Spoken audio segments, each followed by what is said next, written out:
হোয়াটসঅ্যাপে আমরা কি করি, যখনই কাউকে মেসেজ করতে যাই তখন আমরা হোয়াটসঅ্যাপ খুলি এবং সেই ব্যক্তিকে আমরা ডাইরেক্ট মেসেজ করতে পারি, অথবা তার নামটা আমরা কি করি এখানে সার্চ করে নিই, দিয়ে আমরা মেসেজ করতে পারি। কিন্তু এখানে দেখবেন সব নাম্বারগুলো কিন্তু আপনার আগে থেকে সেভ করা থাকে। কিন্তু যদি আপনার কাছে নাম্বারটা আগে থেকে সেভ করা না থাকে, অর্থাৎ যদি আননোন নাম্বার হয়, তখন আপনি কি করে মেসেজ করবেন? তখন আমাদের একটাই উপায় আছে, নাম্বারটিকে প্রথমে ডায়ালে গিয়ে সেভ করতে হয়, তারপরে হোয়াটসঅ্যাপে গিয়ে রিফ্রেশ করতে হয়, তারপরে আপনি তাকে মেসেজ করতে পারবেন। রিফ্রেশ করার সময় দেখবেন অনেক সময় রিফ্রেশ করার পরেও 2-4বার রিফ্রেশ করার পরেও ওই নামটি আপনার কাছে শো করে না বা এখানে আপডেট হয় না, অনেকটা সময় লাগে। কিন্তু যদি আর্জেন্ট খুব দরকার থাকে কোনো একটি নাম্বারে, যে আপনি আননোন নাম্বার, কোনো একটা কারণে আপনাকে তাকে কিছু পাঠাতে হবে বা কিছু মেসেজ লিখতে হবে, অথবা এমন হয় যে দেখবেন জেরক্স সেন্টারে গেলে কোনো জিনিসের হয়তো প্রিন্ট নেবেন, তখন আপনি যখন বলবেন তখন ওরা বলে যে হোয়াটসঅ্যাপ করে দিতে।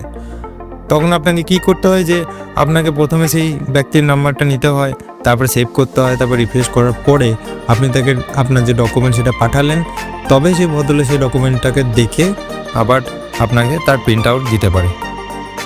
কিন্তু এইসব ঝামেলা বা এইসব করতে গেলে তো একটা বিরক্তিকর ব্যাপার, এবং আমরা বাইরে কোনো লোকের নাম্বার সচরাচর সেভ করতে চাই না, অথবা অনেক আননোন নাম্বার হয় যেগুলোতে আমরা ওয়ান টাইম একটা মেসেজ করে দিতে চাই। কিন্তু যদি আপনার কাছে নাম্বারটা সেভ করা না থাকে, তাহলে আপনাকে সেভ করতে হয়, তারপরে মেসেজটা করার পরে আবার নাম্বারটাকে ঘুরিয়ে ডিলিট করতে হয়। তো এইটা একটা টাইম কনজিউমিং ব্যাপার, অনেকেই সেটা পছন্দ করে না।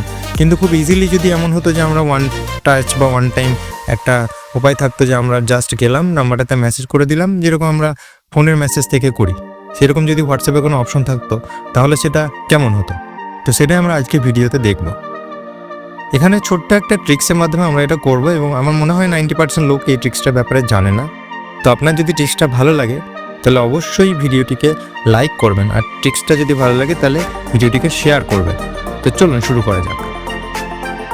তাহলে আমাদেরকে প্রথমেই হোয়াটসঅ্যাপ খুলতে হবে। খোলার পরে হোয়াটসঅ্যাপের একদম উপরের দিকে যে সার্চ বার আছে সেখানে যেতে হবে, যেখানে আমরা সাধারণত যে অন্য কন্ট্যাক্টগুলো খুঁজি সেখানে যেতে হবে। তারপরে আপনাকে কি করতে হবে, নাম্বারটাকে টাইপ করতে হবে, যে নাম্বারটাতে আপনি মেসেজ বা করতে চান বা কোনো কিছু ডকুমেন্ট পাঠাতে চান, সেই নাম্বারটাকে আপনাকে এখানে টাইপ করতে হবে। তো দেখুন আমি একদম উপরের দিকে নাম্বারটিকে টাইপ করেছি, এবং টাইপ করার সঙ্গে সঙ্গে এখানে ডান দিকে আপনার কাছে এরকম একটা পেজ আসবে, এবং এখানে দেখুন চ্যাট বলে একটা অপশন আছে। তাহলে আপনাকে এটা কি করতে হবে, এটা খুলতে হবে। খোলার পরে দেখবেন এরকম একটা পেজ আসবে, অর্থাৎ এইটা ওই ব্যক্তির চ্যাটের পেজ, আমরা যেরকমভাবে চ্যাট করি আর। তাহলে আমি চাইলে ওকে এখন এই মুহূর্তে মেসেজ করতে পারি, বা কোনো ডকুমেন্ট আমি এই বাঁ দিক থেকে গিয়ে চাইলে পাঠাতে পারি, বা এখান থেকে গিয়ে কোনো ডকুমেন্ট বা কিছু আমি চাইলে পাঠাতে পারি। তো এটাই ছিল আমাদের আজকের ট্রিক্স। যদি আপনার ভালো লাগে অবশ্যই লাইক করবেন, আর চ্যানেলকে অবশ্যই সাবস্ক্রাইব করবেন, চ্যানেলকে ফলো করবেন, আর এই ধরনের ভিডিও আরও পেতে গেলে আমাদের সঙ্গে থাকবেন। ধন্যবাদ।